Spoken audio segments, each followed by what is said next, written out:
x plus 3 over x. For example, similar yan, di ba? Ito lang, lumalabo na naman. Yan. So, pag similar yung denominator, kinakopy mo lang yan. Tapos, 1 plus 3 ka na is 4. Ito na yung magiging sagot mo dyan. Ngayon, kung basta ganun, para lang siyang subtraction talaga. Pag plus minus, basta similar yung denominator. Then, kapag naman magkaiba, let's say 1 over x plus, let's say 3 over 4. Kaya ganyan. Kunin mo yung LCD.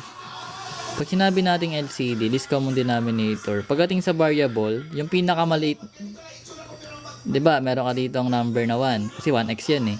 Ito 4. So ibig sabihin yung denominator mo sa numbers 4 dapat. Pagdating naman sa variable, dahil isa lang naman yung variables mo diyan, x yung kunin mo. Kasi x yung variable mo doon. So ngayon, same process ng pag-fraction, divide mo to dito, then multiply mo dito. Magkakaroon tayo ng 4x divide x is 4 times 1 is 4. Tapos same process dito. So 4x divide 4 is x times 3. So plus 3x. Sabi sabihin ito na yung sagot mo dyan. Kapag ganyan. So x plus 1 for example plus let's say x minus 2 3. Kunyari ganyan. So, kunin natin yung LCD na ito. Kasi ito, dalawang binomial. Okay. So, copy mo lang parehas yung mga denominator. So, x plus 1. Hindi mo yan pwede i-multiply ng sabay, ha? Copy mo lang as one denominator. Then, same process, divide mo lang to dito. So, pag din-divide mo to dito, lahat to, lahat na term. So, mawawala yung x plus 1, di ba? Mawawala. Pero matitira pa tong x minus 2. So, magkakaroon ka ng x minus 2 times 1, which is x minus 2 pa rin. Then, proceed tayo sa plus.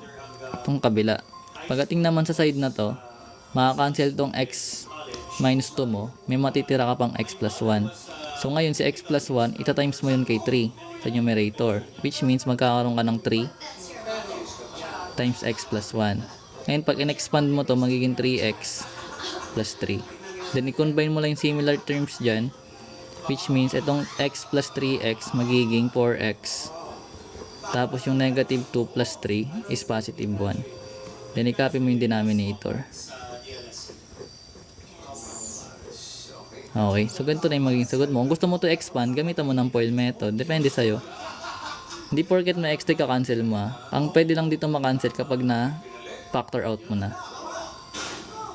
Pero hanggat hindi mo siya napapactor out, bawal mo yan i-cancel. 2x plus 4. Tapos meron kang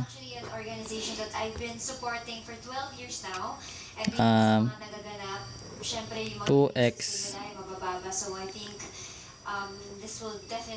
hindi 2x plus 8 for example. Kunyari ganyan.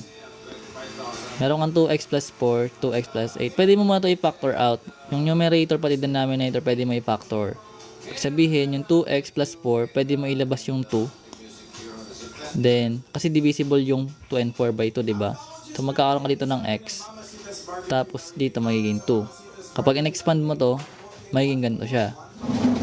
Pinactor out lang natin yung 2. Try mo rin sa denominator. Yung denominator kasi, yung 2 tsaka 8, pwedeng i-factor sa 2. Then, magiging 8. Tapos, 8 divide 2 is 4. So ngayon, tsaka mo lang to pwede ma-cancel out kasi na-factor mo na sila.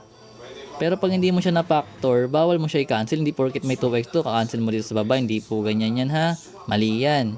Kailangan naka-factor out. Naka-factor muna bago. Anyways, ganun yung said. Bago ka mag-cancel out, pina-factor, ha. Sa divide yan. Ganyan.